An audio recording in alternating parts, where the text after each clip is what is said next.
Praise the Lord. കർത്താവായ യേശു ക്രിസ്തുവിൻ്റെ ധന്യ തിരുനാമത്തിൽ എല്ലാ പ്രിയപ്പെട്ടവർക്കും പ്രഭാത വന്ദനം അറിയിക്കുന്നു.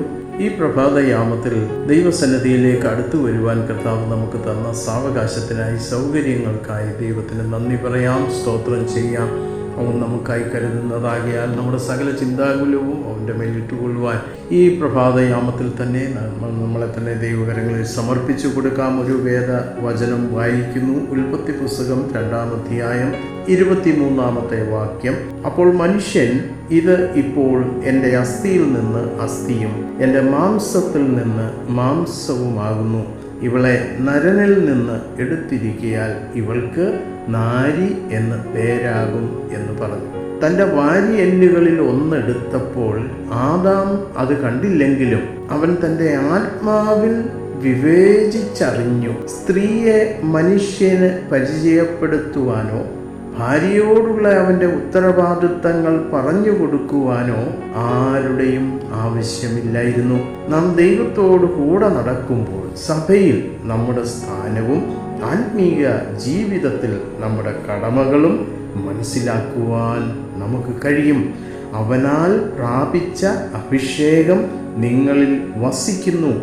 ആരും നിങ്ങളെ ഉപദേശിപ്പാൻ ആവശ്യമില്ല എന്ന് 1 യോഹന്നാൻ 2-ാം അധ്യായം 27-ാം വാക്യത്തിൽ നമ്മൾ വായിക്കുന്നുണ്ട്.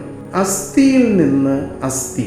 അസ്ഥി എന്നതിന് സാരാംശം എന്നും മൂലഭാഷയിൽ അർത്ഥമുണ്ട്. ആദാം ക്രിസ്തുവിന് നിഴലാണ്. ക്രിസ്തുവിൻ്റെ കാന്തയ്ക്ക് ക്രിസ്തുവിൻ്റെ അതേ സാരാംശം, അതായത് ജീവിതവും സ്വഭാവവും ഉണ്ടായിരിക്കും. ക്രിസ്തുവിൻ്റെ അതേ ജീവിതവും സ്വഭാവവുമുള്ള ഒരു കൂട്ടം വിശുദ്ധന്മാരെ ദൈവം ഒരുക്കിക്കൊണ്ടിരിക്കുന്നു. അവളെ നരനിൽ നിന്നെടുത്തു. കാന്തയെ ലഭിക്കുവാൻ ആദാമിന് എത്ര വലിയ ത്യാഗം ചെയ്യേണ്ടിയിരുന്നു. അവൻ്റെ പ്രധാന അസ്ഥികളിൽ ഒന്നെടുത്ത് വാരിയെല്ല് എടുക്കുവാൻ അവൻ്റെ വിലാപ്പുറം പിളർന്നു. നമ്മുടെ ആത്മമണവാളനായ യേശുക്രിസ്തുവിൻ്റെ വിലാപ്പുറം കുത്തിത്തുളയ്ക്കപ്പെട്ടു എന്ന് നമ്മൾ മനസ്സിലാക്കുന്നു. അവൻ്റെ പ്രാണത്യാഗത്താൽ ക്രിസ്തുവിൻ്റെ സഭ ഉളവാക്കപ്പെട്ടു. എത്ര വലിയ സ്ത്രീധനമാണ് നമ്മെ സ്വന്തമാക്കുവാനായി അവൻ കൊടുത്തത്. മണവാട്ടിയെ മാത്രമല്ല, ക്രിസ്തുവിൽ നിന്നെടുത്തത് അനുഗ്രഹങ്ങൾ ഉൾപ്പെടെ സകലതും മണവാട്ടിക്കുള്ളതെല്ലാം അവനിലാകുന്നു. നമ്മെ ക്രിസ്തു യേശുവിൽ അവനോടുകൂടെ സ്വർഗസ്ഥലങ്ങളിൽ ഇരുത്തുകയും സകല ആത്മീക അനുഗ്രഹങ്ങളാലും ക്രിസ്തുവിൽ അനുഗ്രഹിക്കുകയും ചെയ്തിരിക്കുന്നു എന്ന് എഫെസ്യ ലേഖനം 2-ാം അധ്യായം 6-ാം വാക്യം, 1-ാം അധ്യായം 3-ാം വാക്യം എന്നീ ഭാഗങ്ങളിൽ നിന്ന് നമുക്ക് സംഗ്രഹിക്കുവാൻ കഴിയും. ദൈവപതിലെ ക്രിസ്തുവില്ലെങ്കിൽ നാം ഏതുമില്ല, നമുക്ക് ഒന്നുമില്ല. അതാണ് സത്യം.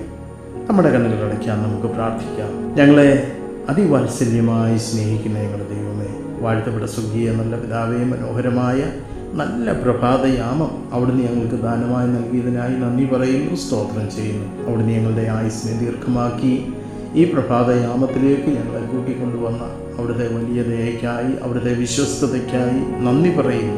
ഞങ്ങൾ അറിയിക്കാത്ത നന്മകളൊക്കെ ഞങ്ങളുടെ ജീവിതത്തിൽ തരുവാൻ അവിടുന്ന് കാണിക്കുന്ന സന്മനസ്സിനായി, അവിടുത്തെ സ്നേഹത്തിനായി, അവിടുത്തെ കരുതലിനായി ഞങ്ങൾ അങ്ങേക്ക് നന്ദി പറയുന്നു, സ്തോത്രം ചെയ്യുന്നു. കർത്താവേ, ഈ പ്രഭാതയാമത്തിൽ ഞങ്ങളെ കേൾപ്പിച്ച എല്ലാ നല്ല ആലോചനകൾക്കായി ഞങ്ങൾ അങ്ങേ സ്തുതിക്കുന്നു, സ്തോത്രം ചെയ്യുന്നു. ഹല്ലേലൂയ. അവിടുത്തെ നാമം സകലത്തിലും മഹത്വം എടുക്കണമേ. ഹല്ലേലൂയ.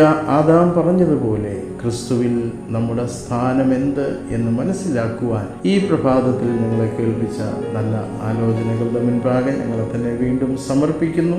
അവിടുത്തെ നാമം മഹത്വം എടുക്കണം, തിരുനാമം സകലത്തിലും മഹത്വം എടുക്കണം. പ്രാർത്ഥന കേട്ടതുകൊണ്ട് സ്തോത്രം. യേശുവിൻ നാമത്തിൽ തന്നെ ആമേൻ.